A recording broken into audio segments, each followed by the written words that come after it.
was one of those songs that came about in 20 minutes, and it was like written from start to finish, and there was like one little tweak to the bridge of it when we recorded it 2 days later, and it's like the only time that's happened to us as a band, and we're recording our 10th record right now, and so I'm waiting on some more of those tunes just to be like, oh, here you go, here you go, here you go. It's not happening. So I'm very thankful for that song, and it's the easiest, most simple lyrics on earth, but I think it relates to everyone, believer, non-believer, person who really doesn't care, someone who's just unhappy with their job, someone that's unhappy with their life. I think so often we overcomplicate things, and if you think of the main line of that song, things will get better, as I promise you. We have this promise in Jesus that if we believe in Him, if we chase after Him, that we're going to be okay. We're going to be all right. I think so often we're like, it's too easy. It's too easy. But as Brian was saying, it's like we have a perfect Savior. For Him, it is easy. But He's the one who paid the price. He's the one who paid the ultimate sacrifice. And so when it comes to the word grace, sometimes I know that I go in my mind, I'm like, I go thinking of people that don't deserve that grace. And I'm the person on that list. Because we are the hardest on ourselves. I'm not saying that we don't have people kind of pointing out our flaws all the time, especially if you're a fish in a fishbowl, much like this. Standing in front of people, and I notice every flaw of vocal, breathing, weird stance where I'm like, why am I on my tippy toe all the time with my left foot? Like people kind of wonder, like, what am I doing? Am I propping my guitar up? Or whatever. Anytime that I hear a certain string that's a little out of tune, and I'm not going to stop in the middle of a song and make it worse. I go thinking about those things. I go thinking about, like, they're probably thinking about that right now. They're probably not. They probably have no clue what they're listening to, right? Like, if you're not a guitar player, you wouldn't really know when I'm messing stuff up here. You're kind of like, yeah, cool, fine, whatever. It sounds kind of loud at times, right? You sing loud sometimes. And if that's what you notice at the end of the night, great. That's like, man, you sing high sometimes. Instead of like, man, tough vocal line, huh? Which I've had people say that to me, which is always a great thing, because then you're like, what did you hear that I didn't hear, you know? But I remember one of my top three, well, just while we're being transparent here. Hey, never hear this. I already saw her, I didn't see you two. But one of my top three worst vocal performances of my entire life, right? And Spoken just on February 10th was 24 years since we had started the band and whatever. And so I'm like, okay, out of 23 years, I can remember all three of those because they were so bad. Like they were just, I mean, this was in Germany, and we had been on tour for 3 weeks and 1 day at this point, right, in Germany. And it had been cold the whole time. I had a cold the whole time. I wasn't sleeping much.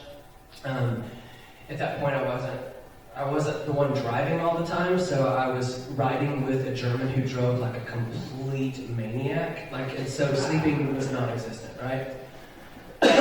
I don't talk to that person anymore, so you don't have to worry about them being like, oh, I was talking about you. They don't follow me anymore, I'm sure they because I sent them home.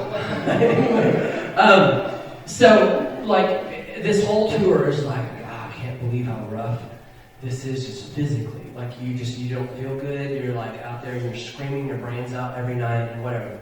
And so we were going to shoot this music video for a song called Through It All. And if you've seen that video, you see that it is wet, it is raining, it's real rain. Not only did we plan on water spraying up from this test track, it's the test tires on cars, so water would be spraying up on the track. That was cool. We're like, man, that would look really cool, the lights reflecting off of it. But that night it happened to be 34, 35 degrees and raining. And we were out there for 8 hours in the dark. I was out there becoming more and more sick. And so the next day we're supposed to play this festival. Like we're playing for a very huge crowd that night at this festival in Germany. And I can't even talk. I wake up and I'm like, no way, right? And so I'm like, what am I gonna do? I'm like, Jesus, please, just. And like before the show, before we went out to play, I'm in the shower room. I'm like taking the hottest shower on earth to try to open up my sinuses. I'm like, okay, this is gonna work, right? It didn't do anything. It was so bad, right? And to get out there, and this first song is just a jammer. We just come out of the gates going, and I'm missing all of my mid-range vocals. So down here, okay, this is just rough. It's bad, it's all screaming, and then this up here kind of, okay, whatever, which up here isn't very pleasant anyway. But just imagine you're missing most of what it is you need to do your job, okay? And it's just like, all this stuff, and I was just screaming through everything. And after the first song, I go back and I look at our drummer, and he's like, are you okay? I'm like, no. And we have to play an hour and a half long set, right? And I'm just like ripping my throat to pieces that night. Just like everything is a scream and nothing is pleasant. I'm like, these people hate me right now. They think this is the worst thing ever, right? Anyway, we get done, and I'm so thankful to be done. I just want to literally walk onto a plane and fly home at that moment, right? And so I go to the merch table, even though I cannot speak, and I get back there. This is after an hour and a half long set of the worst vocal performance on earth, right? And I get back there, and this guy walks up and is like, hey, great show, I love it. So I was like, he goes, is there something wrong with your throat? I'm like, oh, I can't even talk, you know? He's like, oh, I didn't notice. I'm like, yeah, right? So if you're a YouTube searcher, you can go and you can find it. It's brutal. Like, it's brutal. Don't repost it, though, because it's kind of died out. Don't. But I had a band member who used to be in the band. He sent me a text. He's like, dude, I just saw this video of you at, I think it was Rock Without Limits. He was like, your vocals were brutal. I'm like, don't even talk about it. He said, your scream was crazy. I'm like, that's because I couldn't talk normal for a month after that tour. And so I don't want to talk about it anymore. And so I am always like, I'm the microscope when it comes to vocal stuff and me. Like me. Super selfish. You know what I mean? I'm like, you. But I'm thinking that everyone in the room is like dissecting everything. And they've probably watched videos and like, oh wow, that note's a little cleaner than that, you know, whatever. And so I'm hoping you're not thinking that. And I'm hoping you don't go home and look up a bunch of videos. Are you looking it up now? Did you find it? How many years ago was it? Oh man, it's probably 7, 8 years ago.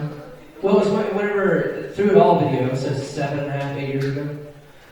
I think it was Rock Without Limits. It might have been Volume Rock Festival or something. But it was, I'm glad I talked about this. What is wrong with me? I just see it as like, okay, a lot of you have heard me do acoustic shows a lot. You probably haven't heard that story. Has anyone heard that story? Great. That's one of those songs that I had this guitar riff for a while. It was on a tape recorder, on a cassette tape. Some of you heard that? Cassette tape? No? Anyway, I had this whole cassette full of guitar ideas. And I'm not a guitar player. Not even to this day, I'm not a guitar player, but I'm like, I want to help write some, whatever. Maybe we'll use them sometime. And I had that guitar riff. It was like, it's faster.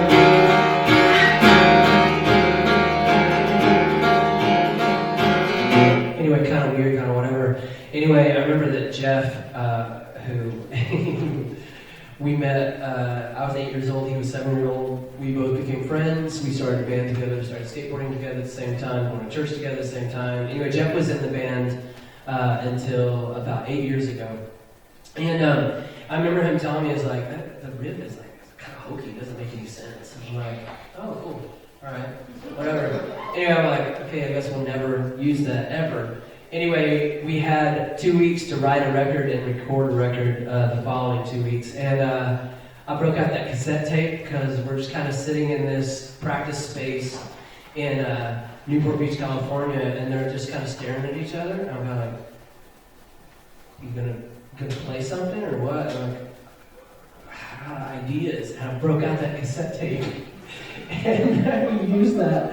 We wrote a song called "Sleep All Tonight" with that guitar riff or whatever. So I'm like, it's not so hokey, right? We used it. It's on the record forever. Anyway, a few days ago, Jeff sent me a text, and he's like, "Do you remember when?" And I literally was thinking about it a few days ago, because Jeff, he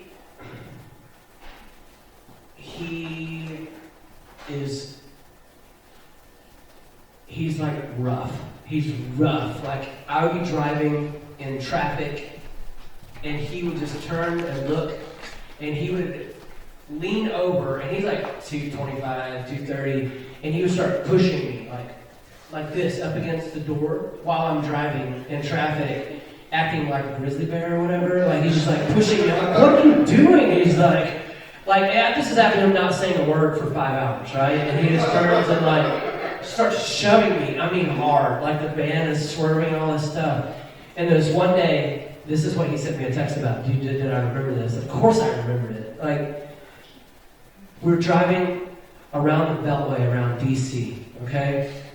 We had played Reba Trace Baptist Church that night before, and we're leaving town. Traffic is crazy. And I had, maybe some of you know what it is, but it's like a keychain that's got a spring-loaded band, like a metal band with a clip on the end of it, right? Because I was helping out with like this apartment complex doing maintenance. I'm like, "Okay, I'll carry this, whatever." Jeff decides it's a good idea to hold on to one end of it, and he turns and I'm driving. I'm literally driving through traffic, and I feel just pain to the side of my head. Like, I hear a zip, and just like, and like you see stars and black, and you're so mad. Like, you're so mad you don't even care what just happened. And I turn, and he's like, "No, what?" Like this, and he has that piece of metal, right, on this spring-loaded strap. He had this, and it went scrap. And so all I know to do, other than literally turn the van off the interstate into something, right, I just start grabbing the knobs off the radio. I'm like grabbing the knobs and throwing it at him. I ripped the knobs off of our stereo in our van because I didn't know what else to do, and I was so mad at him. I literally wanted to pull over and beat him to death. Like, it hurts so bad. Because that's like literally you taking a rock and just throwing it at someone from this far away. And he was like, "No way, I didn't know the chain was that long." I'm like, "What do you expect to happen? You're sitting 2 feet away from me." Anyway, a few days ago, he decided to conjure that up in his brain. "Hey, you remember when I threw that keychain at you?" I'm like, "Yeah, I sure do." And I haven't thought about it since. I don't even need to think about it until right now. When I was playing Sleep All Night, I'm like, "Yep, that guy." So, if you don't have time for this, you can just stand up and leave. It's totally fine. Or go downstairs and hang out. But Huntington, Arkansas. Okay, if you have time for this story, it's worth it. Because it's a glimpse into every day of my life. So, I'm from Northwest Arkansas, University of Arkansas area. It's where I grew up. I left there when I was 19 to be in a band and tour forever, right? So, I moved to Des Moines about 17 years ago when Tiffany and I got married, okay? So I drove from Des Moines to Northwest Arkansas to go play this acoustic show in the middle of nowhere where I hadn't been in 20 years, right? But my Uncle Eddie used to live there, Goshen, Arkansas. So I'm like, "Cool, go see Goshen." Swung by, picked up my mom on the way through, we're driving, and it's just pitch black, so it's not like I can really see anything. I'm like, "Hey, is this where this was?" She's like, "Yeah, that's where it was." "Is this, this was Twin Bridges, right?" He's like, "Yeah, I'm surprised you remember that." I'm like, "Well, Twin Bridges, it's kind of a weird thing, you know, it's 2 bridges, whatever." And so we get to Goshen, Arkansas, played the show, it was fine, no big deal.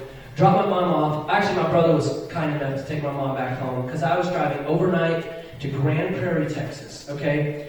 And I've played Grand Prairie, Texas a couple times, guest worship at this church. A friend of mine, Josh Brown, great dude, he and his wife are pastors of this church.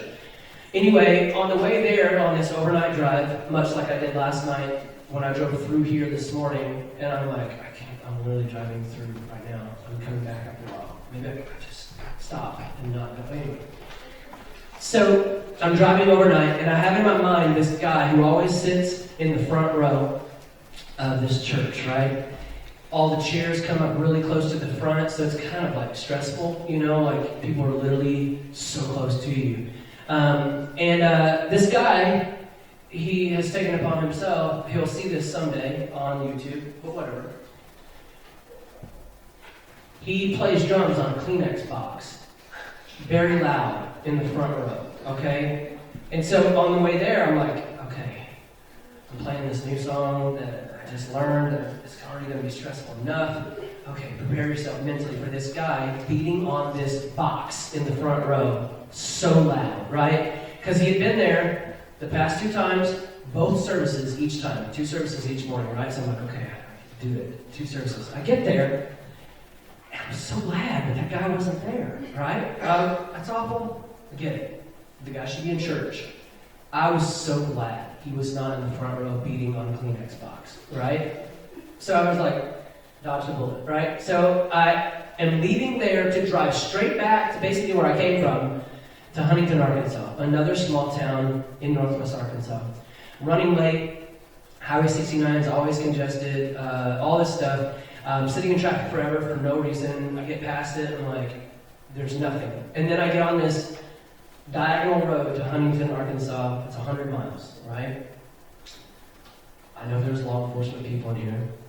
I was speeding a little bit, coming down this long incline. I got pulled over by a state trooper. I'm like, no, I'm already late. Like I was supposed to be there at 6 p.m. to do this service, right? And it wasn't that I was late. I'm like, I gotta call Tiffany immediately when I drive off. Let her know what's going on with the police officer, right? And so this guy is like, hey, can I get your license? Whatever. He's like, come back. Sit in the car with me. I'm like, okay. So I get back there. He's like, where are you going? Heading to Huntington, Arkansas. Huntington, Arkansas? Why are you going there? I was like, I'm going to do worship at this church tonight. He's like, that's cool. Blah, blah, blah. Just chatting a bit or whatever. It's like, well, you're going X amount over. I'm like, yeah, I know. He was like, yeah, flood. More open out here. That's why I'm not over on 69. Like, you get ran over out there. So I was coming out here, listen to the radio, watch cars, whatever. I'm like, okay. Super nice, right? Gives me a warning, no big deal. He's like, have a good night, hope the show goes well. I'm like, okay, cool. So I leave, call Tiffany. I'm like, it's the nicest state trooper I've ever had the privilege of being pulled over by. Like, that's like the phrase that I thought would make it okay. And she's like, you didn't get a ticket? And now she's like, all right, be safe, whatever. I'm like, okay. So I show up, and here's where the story gets good, right? I pull up, and this church is, it's amazing in every way, and the kids are insane, like all backwoods, let's go mudding kids, right? Like, that's what they want to do. They want to go bogging. Like, so I pull up, I'm late, grabbing my guitar out of the van. No, it's a rental car, that's why it's going so fast. That's what it was. Out of this car. And you guys go to the speed limit sometimes. You live on a turnpike, right? So I get out and I hear like, hey man, like, cause I've been there a few times. And it looks like you kicked an anthill and like everything's going crazy. Like, that's all these kids just running everywhere, and it's dark, and you just see a bunch of shadowy figures and yelling, right? And so, so I get up there and I walk in, and they have one of those. It's like you wrap the electrical wire, the big wooden spools. That's what the table is, as far as what I remember. Maybe it wasn't, but there's a coffee pot on it, right? As you walk, literally, you have to kind of walk sideways to get past this coffee pot. I'm like, cool, I'm brewing coffee. It's awesome. I can't wait to have a cup of coffee. And I go in, and Travis, the pastor, is awesome. He's like, hey man, tonight, it's all you. I hope Travis knows how to do a decent impression of you. He's like, it's all you, man. I'm not planning on doing anything. You just do what you do, whatever. Okay, cool. So I go up, I get a quick sound check, and I'm going to go get a cup of coffee before I go to the play. And so I go out there, and there's this kid standing there in a coffee pot. I'm like, hey, he's like, hey. I'm like, you getting the coffee? He's like, yeah. I've been drinking coffee since I was 6. I'm 10. I'm like, okay. I'm like, wow. This is real. This is true. This is just all real life, right? And so I'm like, okay. And so it's like halfway through brewing, so it's still pouring out really fast. He's like, can I just go ahead and take this off and pour it in my cup? And I'm like, well, I mean, you might dump. Which one? Right? So I go and I just start playing, right? And I need to set the tone of what this room is. The room is about as wide as this. It's 6 or 8 rows of chairs over here. There's about 8 rows of chairs down the middle, same amount over there. Over here is a woman just looking for flags. You know, the flags that people twirl or whatever. You probably have some here somewhere, right? Maybe not. And so this woman is in the front row, and I've seen her before with her flags. So she is prepped and ready to go with her flags, right? So she's there. Right behind her is a bunch of 10, 11, 12-year-old kids, right? Some teenagers in the back at a table talking to each other. Down the middle, there's 2 young kids here, 2 older women here, a bunch of college age / whatever here, and 3/4 of the way back is what they called the nursery, which was like those plastic dog kennel things that you get at Walmart, and they're zip tied together, I think, in the back, and that's where all the toddlers who are losing their mind were. That's the nursery, right? And so I'm like, okay. And then over here is all the teenagers talking at full volume, directly at each other, in their faces, looking at their phones. They don't even know I'm there, right? And in the back is Travis with the iPad mixing me with a grin on his face, because he's used to all of it. He's the pastor there. He experiences all of it, right? And so I start playing. I'm on the first song, and I hear the loudest tambourine I've ever heard in my life. And I'm like trying to find it, right? And I'm like looking for this tambourine, right? And finally I see it. There's a really old gentleman against the back wall with his eyes closed and a white fish-shaped tambourine just hammering away on it with no timing whatsoever. You know how I was like so glad the guy wasn't there with the Kleenex box? This is beyond that. This is mega, right? And so I'm like, no way. And that's song number 1, right? And I'm like, okay, I'm so distracted all the time. Anyway, I've got everything going on. It is like overload all across, and just toddlers screaming at the top of their lungs, right? And so I'm playing. I'm still going, I'm like, how do I do this? I'm like, I'm literally, it's a sincere Jesus, please help me, right? Because I'm so annoyed. I'm like, I got this, right? Got it. So 2 or 3 songs in, I turn and I look, and a hand up over here. I'm like, yeah, it's a kid at the coffee pot, right? And I'm like, yeah, I think he has a question. And these teenagers are nonstop, right? And the toddlers are like, the whole time. And I'm like, hey, what's up? So you have a question? He's like, and he holds his hand up. He's like, yeah, why is it that you're in a beard? I was trying so hard of like, what could that possibly be, right? Like, what could he have put together to make that? And I'm like, okay, what is it? Why is it that you have a beard? I'm like, I'm so sorry. And he's like, why do you not have a mustache, but you have a beard? And I'm like, I do have a mustache. He's like, I can't see it. I'm like, well, you're sitting across the room, right? And so I'm like, no way. And then all of his buddies start raising their hands. I'm like, no! So I answer some questions, and I keep going. I'm like, how do I somehow make this to where I don't hate every second of it, right? So I keep looking at Travis, and he's just loving it, right? And so I'm debating on texting Travis to tell him, like, take the tambourine away from that guy, right? Because this guy is just like, the whole time. And this is my way of thinking, okay? And it's so probably whatever. But I'm like, you know what? This will work. This is what I'm going to do.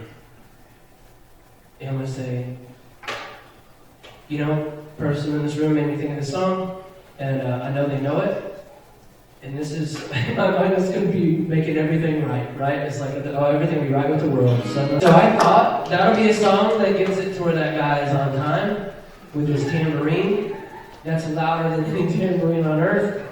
Now, yeah, like you never heard the song before. I couldn't believe it. I'm like, what in the world? And I look over here, and one of the girls has her hand raised. It's like, I'm like, yeah, hey, he's like, today's her birthday. I'm like, oh, well, everyone, what's your name? You know, and so we sang happy birthday. More hands. Like, my birthday was last month. Okay, we sang happy birthday 5 times, right? So I'm like, okay. And then I turn, and there are teenagers standing here holding the toddlers, right? The screaming toddlers. They brought them to the front. And so I'm like, okay. As I'm talking to them, I'm like, oh, hey, you know what? Oh, I forgot my cup of coffee, right? That's what I was saying. And I turn around, I get a sip of water, I turn back around, and one of those teenage girls has a white styrofoam cup of coffee with coffee pouring off of her hand and all on the cup. And she's like, here's your cup of coffee. I'm like, thank you so much. Like, I grabbed the coffee. I'm like, thank you so much. I appreciate it. I took a sip. I don't know why I took a sip. I put it down, I turn around, and there's another girl. It's like, here's your coffee. I'm like, thank you so much. Right? I'm like, what's happening right now? And the whole time I'm like, what a story that I have to tell because I lived through it, right? Like, the whole time I'm thinking of it, and I'm like, okay. So I've got 2 cups of coffee now, and a bunch of toddlers up front being held by teenagers, right? And so I'm about to start a song, and I have to say, whoa, hey, please don't throw the babies in the air. I'm like, I can't believe I just said that, right? I can't believe I had to say that, right? So I'm like, and I said, hey, Travis. And he's like, yeah, man. He's got his iPad. I'm like, do you remember that TV show Punk'd? He's like, ha ha ha. He starts laughing, dying. And I'm like, I feel like I'm on that show. And I feel like there's cameras everywhere. And those kids, those teenagers are like, they start looking for cameras for a practical joke show. I'm like, I gotta get out of here, right? And somehow, some way, God being God and me being so distracted that night, so distracted by everything that could ever, what you would consider go wrong when it comes to putting on a show, whatever. But everything to do with having to stop and somehow go through my very bare Rolodex of how to meet those kids right where they're at, how to calm the fire of toddlers in the front, how to seriously sing happy birthday 5 different times, how to just navigating those waters was so hard that night. But I look back, and even while it was going on, I was literally like, Jesus, I don't know how to make tonight feel like it matters when it comes to like talking about how great you are, because it's like a fire in here. Like, it's just literally craziness, right?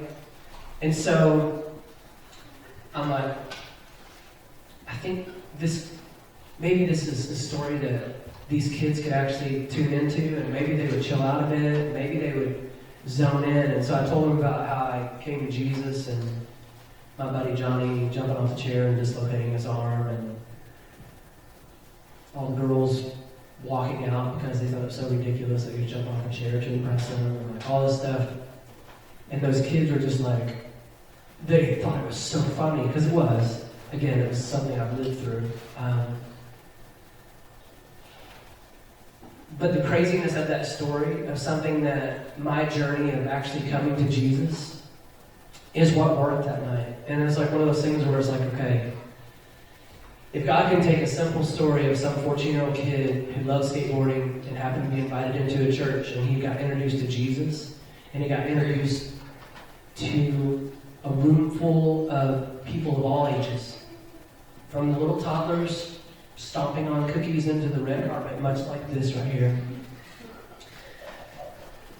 to the people who are 80, 90 years old who have been at that church for decades.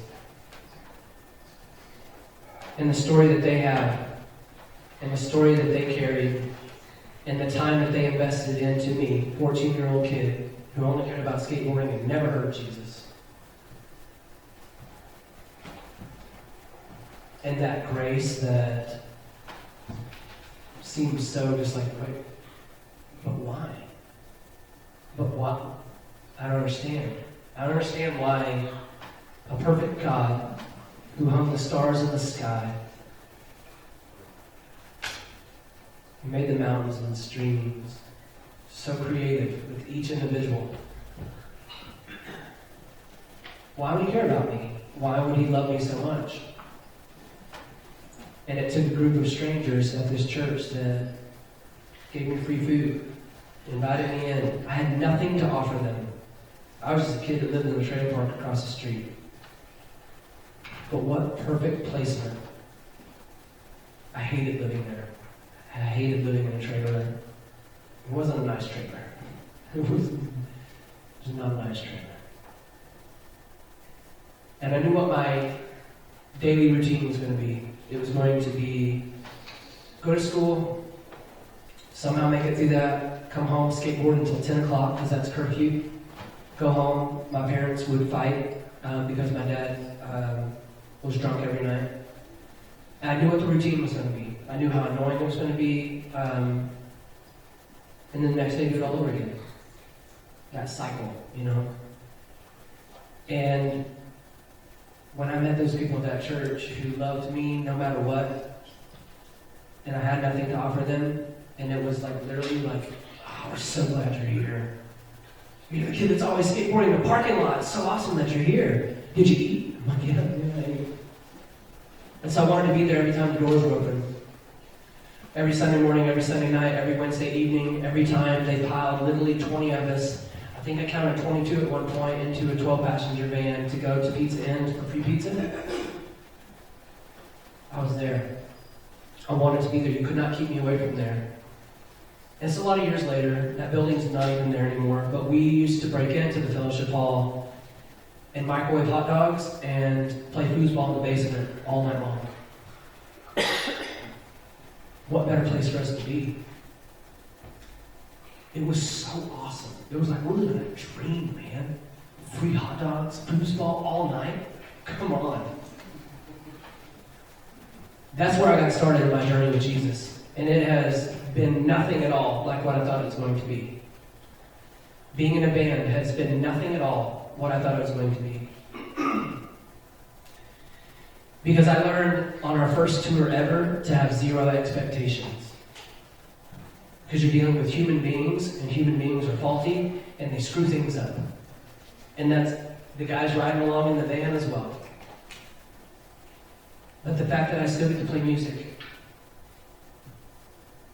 it's something I will never take lightly. I know that there's been times where I maybe haven't put as much focus on certain aspects of it as I should, and getting better and being a better communicator and writing better songs, whatever, but the journey that God has allowed me to be on, it has shaped me. And I have such a long ways to go. Such a long ways to go. But I hope God allows me to have a lot more years to keep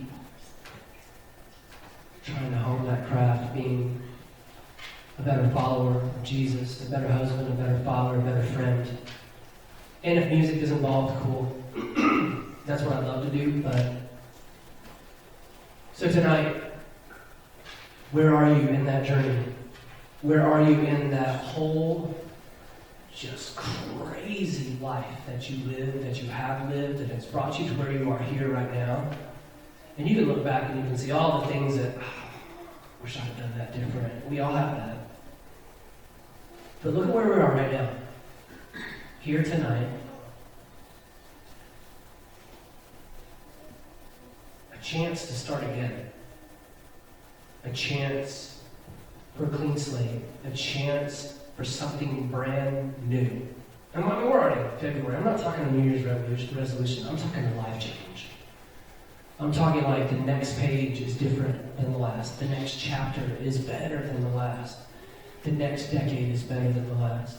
And it's because of us running towards Jesus, because it's the only thing that matters. We wasted plenty of time. All of us, we wasted plenty of time on all this other stuff. It does not matter. So here we are tonight, and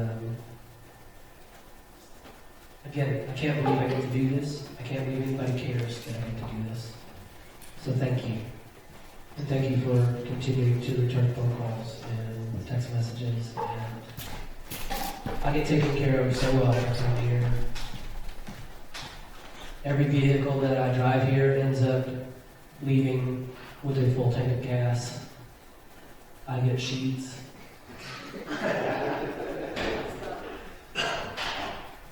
You guys are very kind. You're kind people. And I know some of you drove quite a ways to get here.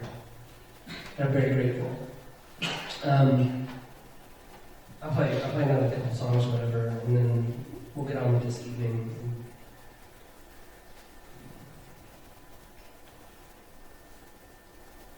If you have a dream, if you have a desire to do something that you used to think about a lot, and you're like, someday. So it's like, if I had, you're thinking of it right now.